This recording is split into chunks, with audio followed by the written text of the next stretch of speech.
Someone asks how your weekend was. You say, fine. They say, same. Someone mentions the weather. Someone laughs.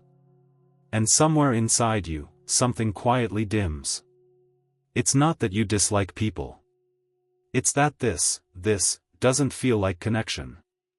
It feels like two humans performing the ritual of connection without any of the substance. And the fact that it drains you while others seem perfectly content? That's not a social flaw. That's a neurological signal. Psychologists studying need for cognition, a measurable trait describing intrinsic motivation for complex thought, consistently find that people who resist small talk aren't socially avoidant. They're cognitively hungry. And their brains are, quite literally, built differently. Here's what yours is trying to tell you. Point number 1, your brain requires meaningful input to feel present. Small talk activates the brain's social processing regions at a low, maintenance level frequency. For most people, that's sufficient. But individuals with high cognitive load preference, a documented neurological tendency to seek stimulating, complex input, experience this as understimulation. The prefrontal cortex, responsible for reasoning, meaning-making, and abstract thought, receives almost no activation during surface-level exchange. Your discomfort isn't awkwardness. It's your brain signaling, I need more data than this. Point number 2, you process conversation as an act of meaning-making. For high semantic depth processors, conversation isn't social maintenance, it's a primary tool for understanding the world. Research in dialogic meaning construction shows that certain minds use spoken exchange the way others use journaling or meditation, to clarify internal states, stress test ideas, and build coherent worldviews. Small talk, by design, offers none of this. It is structurally closed. And a brain built for open questions will always resist a closed loop. Point number 3, your rejection sensitivity makes superficial exchange feel unsafe. Here's the layer most people miss.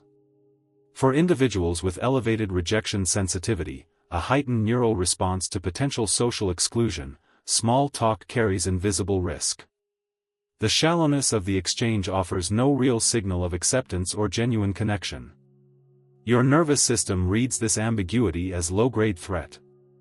Not danger, but not safety either. A permanent social gray zone that costs energy without offering return. Depth, paradoxically, feels safer. Because when someone engages with your real thoughts, the connection is unambiguous. High voltage signal boost.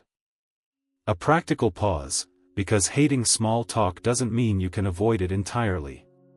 Here's how to move through it without the energy drain. 1. The bridge question. Use small talk as a launchpad, not a destination.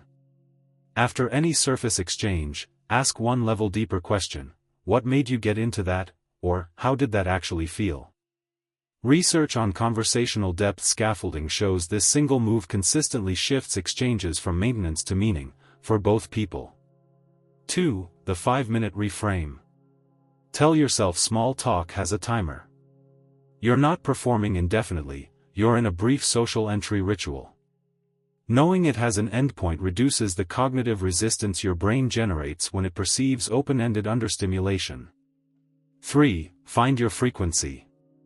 Identify 1 or 2 people in any environment with whom depth is possible. Neuroscience research confirms that one meaningful connection in a social setting reduces ambient social anxiety by up to 40%, even if every other interaction remains surface level. The discomfort you feel in small talk isn't social failure. It's a calibrated nervous system refusing to accept the simulation of connection as a substitute for the real thing. You are not difficult. You are not antisocial. You are not too much. You are a mind that knows the difference, and refuses, quietly, to pretend otherwise. If that resonates, subscribe to Quiet Signals. Join a community of deep thinkers decoding the quiet signals of the human mind. We'll see you in the next one.